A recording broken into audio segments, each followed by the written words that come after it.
Bali selama ini dikenal sebagai Pulau Seribu Pura. Masyarakat Bali pun dikenal dengan ragam hiatnya yang secara rutin dilakukan. Itu sebagai wujud syukur dan ucapan terima kasih kepada Ida Sang Hyang Widi-Wasa. Salah satunya yakni Mebanten Saiban atau yang umum dikenal dengan istilah ngejot, yang dilaksanakan ketika usai memasak. Saiban atau ngejot juga dinamai dengan Yatnya Sesa. Dalam tradisi umat Hindu di Bali sudah berlangsung sejak ratusan tahun yang lalu.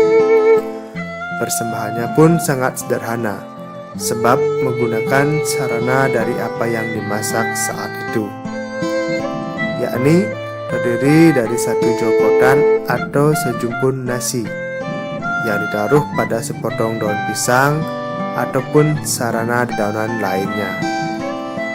Kemudian dilengkapi dengan jenis-jenis lauk yang dimasak saat itu. Ada beberapa sumber sastra yang menyebutkan makna dan pentingnya Yatnya Sesa ini. Misalnya dalam Manawa Dharma Sastra 3:117 menyebutkan bahwa setelah melakukan persembahan kepada dewa manifestasi Tuhan, kepada para resi, leluhur yang telah suci atau dewa Pitara, kepada dewa penjaga rumah, dan kepada para tamu, barulah pemilik rumah menyantap makanannya.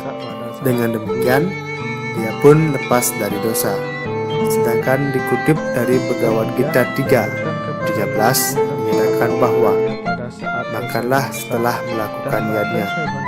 Yang makan setelah beryatnya akan lepas dari dosa.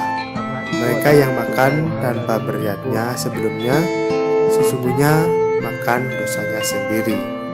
Sementara Jeromangku Ketut Nyakan Rai mengungkapkan bahwa makna dan tujuan Masaiban atau Yatnya Sesa merupakan penerapan dari ajaran kesusilaan Hindu.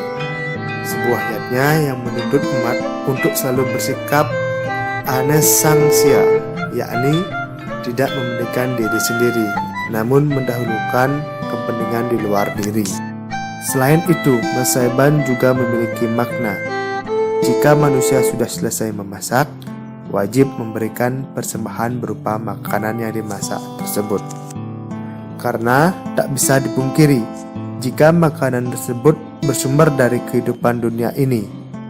Jadi, secara garis besar, Masaiban itu merupakan sebuah wujud syukur atas apa yang diberikan Ida Sang Hyang Widi-Wasa kepada umatnya. Sebab makanan tersebut bersumber dari ciptaan beliau, dan tidak bisa dipungkiri juga bahwa yatnya sendiri merupakan sarana untuk menghubungkan diri dengan Ida Sang Hyang Widi-Wasa.